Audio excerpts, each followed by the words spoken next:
Hey guys, it's Terry from Waving My Wand, and I thought I would show you my coloring process for coloring these Hedgehog stamps for the August subscription kit for the Hedgehog Hollow. And I have the Sending Hedgehogs stamp set and the Looking Sharp stamp set. And included in the kit was this pack of Marvy Uchida color in watercolor pencils. So I'm using the brown watercolor pencil today, and I'm simply going to outline the outer edges of the hedgehog's prickly, spiny fur, or whatever you want to call that. And, I've never colored hedgehogs before. So I looked up images of hedgehogs. I mean, real creative there. And I often do that when I'm trying to do some coloring, and I'd like to see what things look like in real life, try to get some of the details. And so what I plan on doing here is outlining the edges and then pulling the color inwards, because I noticed that in the photos that I saw of hedgehogs, most of them were brown. They had like a white body here and a white face, and they had like black or they might be dark brown, black, spiny, prickly spines with white mixed in.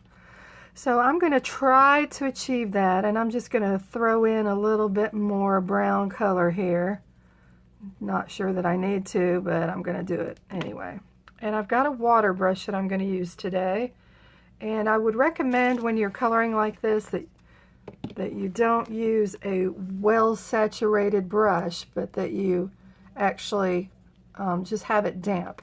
Because if it's too saturated, it's going to could possibly make your colors bleed into other parts of your image that you don't want that to happen. So I do have a water brush, and I'm going to try to keep it blotted as well as I possibly can.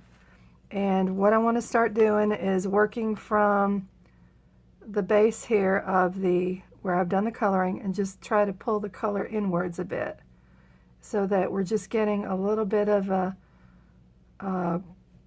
pulled color, not too much.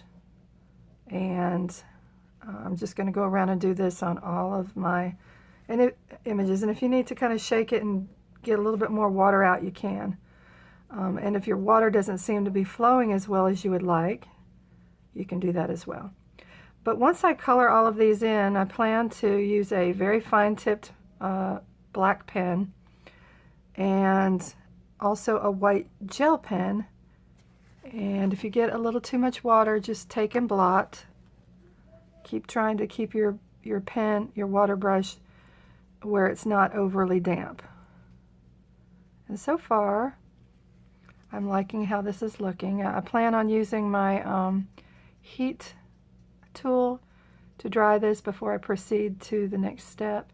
And I'm trying to, because it still looks pretty dark on the outline here along the edges, I'm going to go back around and try to pull in some more of that color. So I like how this is looking right now, and I'm going to leave that alone. Let's see, got a little bit right there. And I'm going to proceed on to the next one. So if you find this to be dull, boring, whatever, you can feel free to fast forward. I'll never know the difference, and you won't hurt my feelings. So anyway, this can be a slow process, but as you can see, I'm trying to move along really quickly. It's not important to me that everything look completely perfect. So speed is of the essence, in my opinion, when you're coloring multiples, and that's what I'm doing. I also have a scan and cut machine, which I love. Shout out to Brother Crafts USA, because I love my scan and cut. And when I'm coloring multiples like this, I will frequently take them to my machine, scan all of these colored images, and it will cut a perfect outline. And so I use that a lot. It's just super helpful. I'm not a big fan of fussy cutting, And so, I mean, if I have to, I will. And I will do that on sometimes on just little single items that I'm trying to get done in a hurry. Because sometimes it's more trouble to go turn on your machine, get everything lined up and scanned. You know, I can get that, get everything cut before I'm ready to do that. So, but anyway, I just thought I'd throw that out there. And we're almost done here. We're going to work on this little guy right here. I haven't decided yet if I'm going to leave the body just white, because in the photos that I looked at, that the body was, you know, just kind of white. Or I might take something and try to blend in the white and maybe make it, you know, so it's not totally blank, but it's got a little bit of color. I don't know, we'll see. So this is the extent of coloring my little hedgies, you know, and if you wanted to blot and pick up some of that color, you take your paper towel while it's still wet and blot, and that will pick up some of the color and dilute it a little bit. So far, I really like this one. This one turned out really well. I didn't pull the color all the way up, and so we've got more of a faded white right here than we do on some of these others. But in my mind, this one's a girl, and so she's special. All right, so I'm going to zap this really quickly with my heat tool, and I'll be right back. All right, so I've dried my hedgehogs, and I've got, and normally I would use an ultra fine point black marker, but my favorite one is in my my planner, and I left it to work, so I'm grabbing instead a black glitter pen, and I'm going to use that to help make some of the spiny looking needles. And I don't know about you, do you have teenagers? I have a teenager who's obsessed with a game right now called Fortnite. He's been obsessed with it for months, and he's on there right now, so I can just only hope and pray that he's not going to shout out and y'all are going to hear him. So what I'm doing now is I'm just going around, starting from the outside edges and just drawing in some black lines. And so this is going to be like the spiny effect. And I think this is going to be really fun to do, and I think you're going to enjoy this. I really, really, really am loving how this is turning out already, and I'm just kind of quickly just pulling out the little black lines,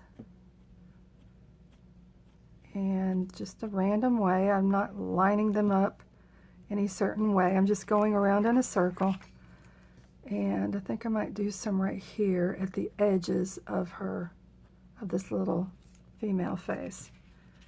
Let me let you see that up close. Can you see that? Isn't that cute? Now that's just the black. I plan on going in after that with the white. In fact, let's just go ahead and do that now. And I'll tell you what, sometimes the glitter pens can take a little longer to dry when you use a glitter pen, so let me zap that really quickly with my heat tool because I don't want it to blend or mess up my white gel pen when I come in with that.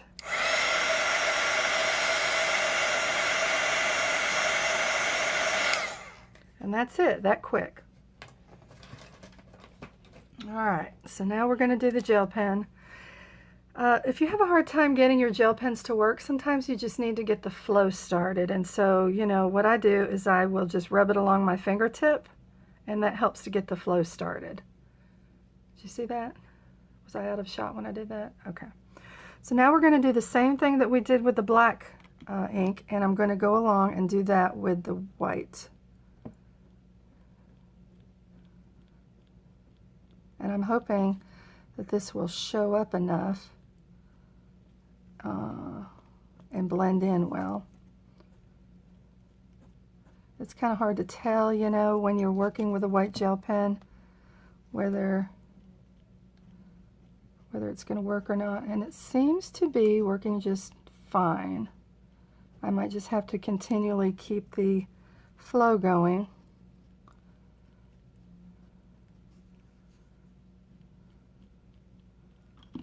And so far so good. Turn my paper.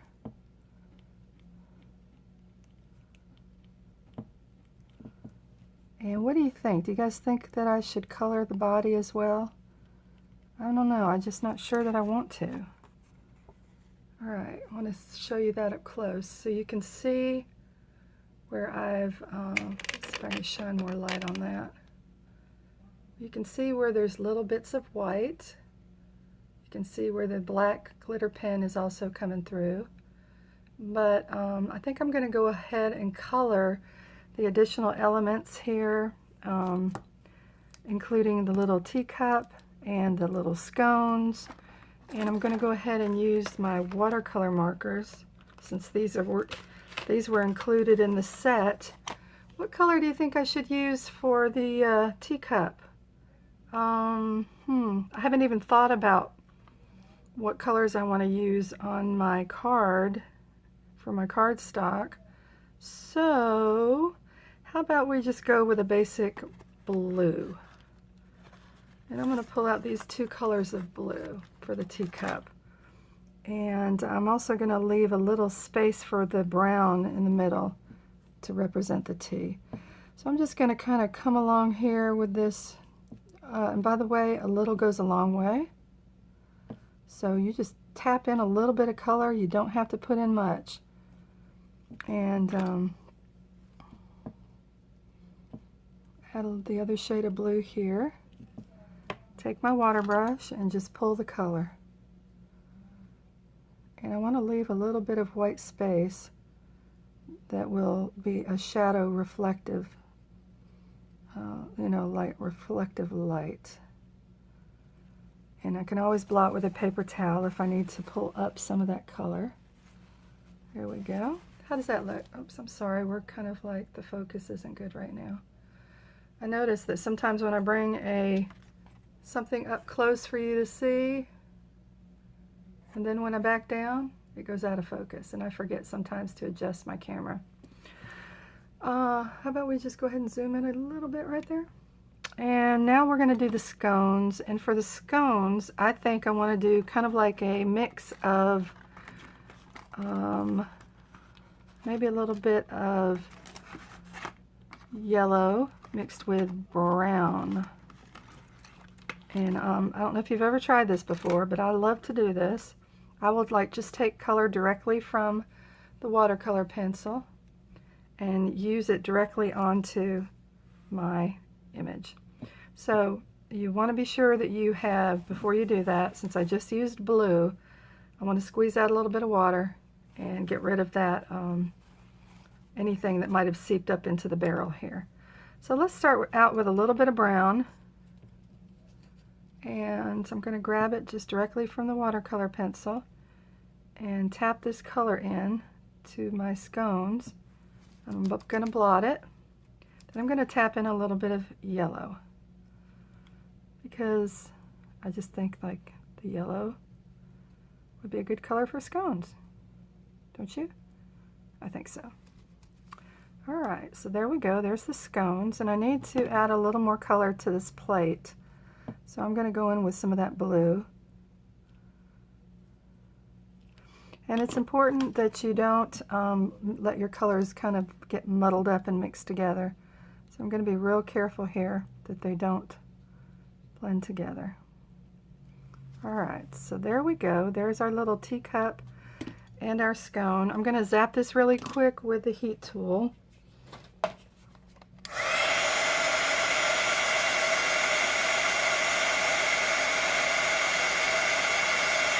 Alright, and I want to add a little bit of tea color to the inside of my teacup. So I'm going to go in with some brown. Just dab a little bit in there and dilute it with my water brush.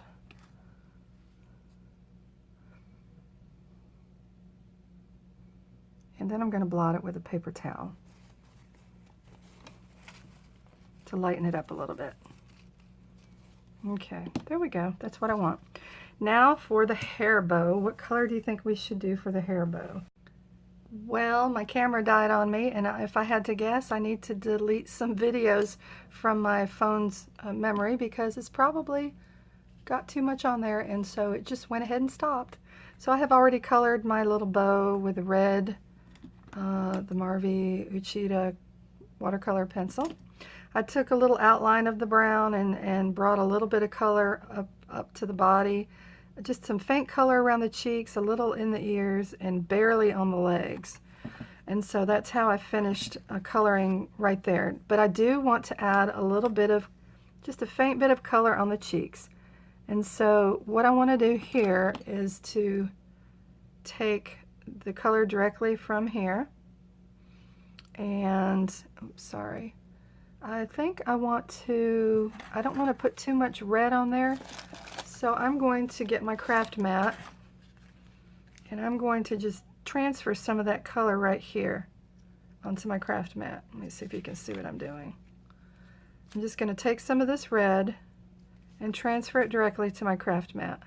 And now I can drop in a little bit more water and dilute the color a little bit. So I'm going to grab some of that very faint color and just put a little bit on the cheeks here. And it's too faint. Let me add a little bit more tint here. And let me blot that as well. It's too watery.